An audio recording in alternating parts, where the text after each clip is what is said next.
Sitting down with Timbers head coach Phil Neville. Phil, obviously I don't want you to reveal all your secrets, but how early in the week do you usually pick your starting 11 and let the squad know? For example, when you're going to Colorado, do those know that they're starting, know when they're heading on the plane?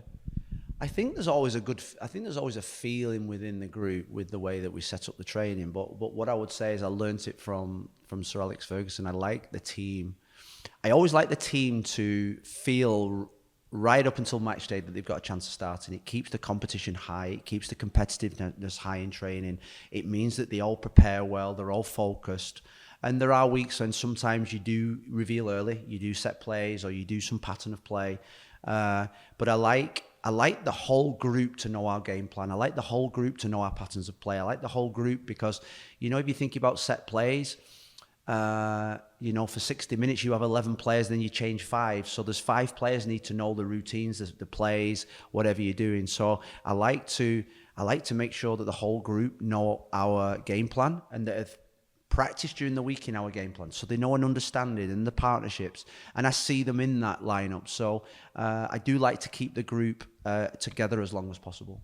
Obviously, the group, seems like to be good vibes out on the training facility. You guys did a crossbar challenge today. Now that you're almost 2 months in, including preseason, how have some of the new guys integrated within the squad, like Jimmer Ford, David DaCosta, João Ortiz? I think they've been fantastic. They've been a breath of fresh air, I think. They've all got their own individual personalities. Forey is super confident, expresses himself to everybody. Makes fun of himself, makes fun of others in the group. There's a Santi Mosquera, Forey, Colombian youth type group in the group. Ortiz has got a personality, a little bit more experience, but there's a smile in there, and there's a real personality in there. And David DaCosta is just someone that he's got.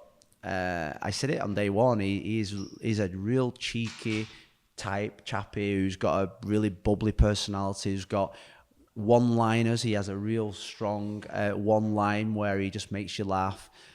He's got confidence in himself. He likes the group. I think he feels at home here. So something that we're really pleased with the integration of everybody.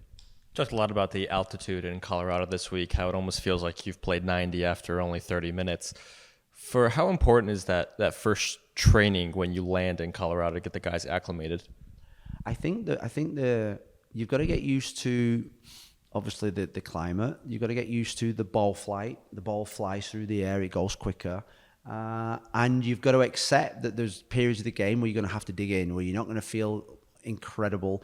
But that's the experience of playing in altitude. And that's why we're going to need everybody to be there to teach, experience, learn, and educate them on their nutrition, their preparation nutritionally, and how they're going to feel in the game. Besides the altitude and I guess the result itself, what do you remember about playing in the All-Star game in Salt Lake City in 2009? I remember it well because the All-Stars had some really good players in that game. I think it was the opening of the new stadium in Salt Lake, maybe, or the stadium was fantastic. And we had a really difficult game. It was my first probably experience of playing against MLS players and seeing how the physicality, the competitiveness of an MLS game. Obviously playing in Salt Lake, I remember after 20 minutes thinking, I'm not sure I can get through the 90 minutes. And then just how enjoyable it was. Do you remember which direction you went on your PK? I always go to the keeper's right. Is that right? You went to the keeper's right, your left, correct. I always go to my last. It's the only place I know how. I think I've took 5 penalties in my life. Against AC Milan, I went to, I think it was the keeper's right. FA Cup semi-final, keeper's right. FA Cup quarter-final against Chelsea, keeper's right. Everyone goes right. Well, you've played over 500 Premier League games, and you certainly still remember all your PKs. On that Everton team, you played with Tim Cahill, you played with Marouane Fellaini, 2 of my favorite players. Who was a better header of the ball between those 2? Cahill, 1,000%. Cahill, I mean, for Fellaini's size, I wouldn't say he was an incredible header of a ball. It was just his size was difficult, but Cahill was a monster in the air. Like one of the best probably the best header of the ball I've probably ever played with. His timing of the jump, his direction of the jump, he could hang in the air. He was a special player. How well can you coach heading the ball, or is that something that's just more God-given? No, I think it's like anything. Anything can be improved. Practice, timing, jumping.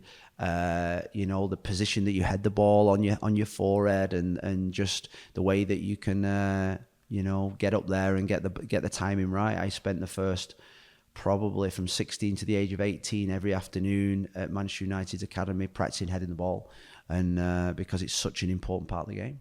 Let's close with the goal scorer from last week in Felipe Mora. When you first joined the Portland Timbers, obviously, you saw his goal-scoring record, but he also had an injury-plagued previous 2 seasons. Was what he accomplished last year even a surprise to you? Probably, yeah, in terms of the amount of goals he scored, but he's a massive player for us.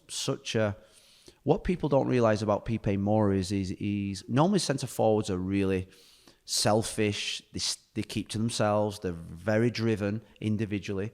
But Pipe is a team player. The work that he does off the pitch in terms of integrating the foreign players, he has them round to their house. Him and his wife spend a lot of time in terms of the integration process, take them under the wings, showing them what Portland's all about. He loves this football club, and the effort, and he cares.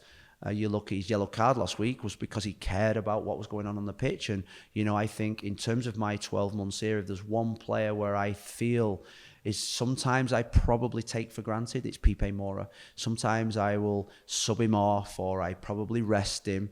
And I've got to say, he's becoming very, very, very difficult to leave out the team.